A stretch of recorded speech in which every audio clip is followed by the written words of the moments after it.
জায়গায় এখানে যে ভিডিওটা আপলোড দেবো আজকে ওগুলো কিভাবে দেখবেন আপনারা গ্রুপের মধ্যে লিংক দেওয়া হবে দেখিয়ে অথবা ওকে অন্য স্যার কাউকে জিজ্ঞেস করুন আমি এগুলো শিখাইতে শিখাইতে হবে না দেখুন লাইনের মাঝখানে দেখুন একটা মিডল পয়েন্ট আসে জি স্যার আশেপাশের লোকজনকে চিল্লাচিল্লি করতে মানা করুন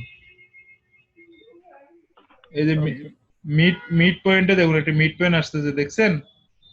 জি স্যার আপনারটা না আসার কারণ হচ্ছে আমি বলি কিবোর্ডের কন্ট্রোল চেপে ধরে রাইট বাটন ক্লিক করুন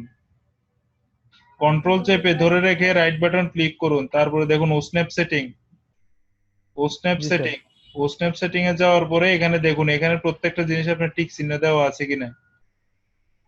এখানে জি যে স্যার রেডিয়াল বক্স গুলো আছে এগুলো সব টিক চিহ্ন অথবা ডাইরেক্ট সিলেক্ট অল লিখে উপরের এই দুইটা অবজেক্ট স্ন্যাপ পে ক্লিক করবেন অবজেক্ট গ্রিফে ক্লিক জি করবেন তারপরে আপনি ওকে করবেন আশা করি আপনারটা দেখুন আমি যদি এখানে স্ন্যাপে গিয়ে যদি আমার মিড পয়েন্ট নামে একটা লেখা আছে ওটাতে চেকটা তুলে দিয়ে আমি যদি ওকে করি এখন দেখুন আমার একটা লাইন অঙ্কন করার সময় মিড পয়েন্টটা পাবো না কিন্তু ইন পাচ্ছি স্টার্ট পাচ্ছি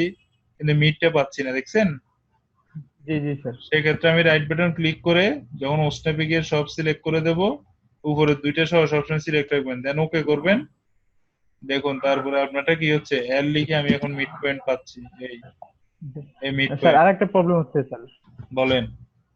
স্যার আমি একটা ড্রয়িং করার পর আমি যখন জুম ইন জুম আউট করার পরে ওটা স্যার মানে খুঁজে পাচ্ছি না আসে কোন জায়গায় চলে যাচ্ছে আবার অনেকক্ষণ পরে দেখা যাচ্ছে পাচ্ছি আর অনেকক্ষণ পরে দেখা স্যার যাচ্ছে জুম ইন জুম আউট করলে আপনার যদি এরকম প্রবলেম হয় কোথাও লেগে যায় কিছু পাচ্ছেন না দেখুন আমার এই জি স্যার পেজটি এখন আমি কি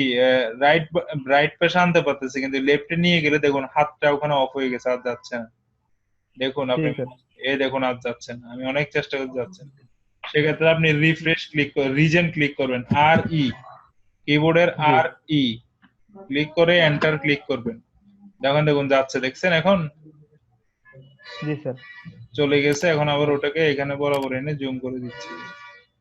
আর ওই কার্সরটা ওকে স্যার আর এই যেখানে যে ইউসিএস আইকনটা আছে এটা বেশি এদিক এদিক করতেছে তাই তাকে বন্ধ করে দিতে হবে ভিউতে গিয়ে ডিসপ্লে ইউসিএস আইকন অরিজিন দেখুন এই কোনায় বসে থাকবে আর নড়বে না ড্রয়িং জি চলে যাবে কিন্তু ইউসিএস আইকন বসে থাকবে আর আপনার যে স্ন্যাপ সেটিং দেখাইছি এটা অন অফ হচ্ছে ম্যানুয়ালি F3 কিবোর্ডের F3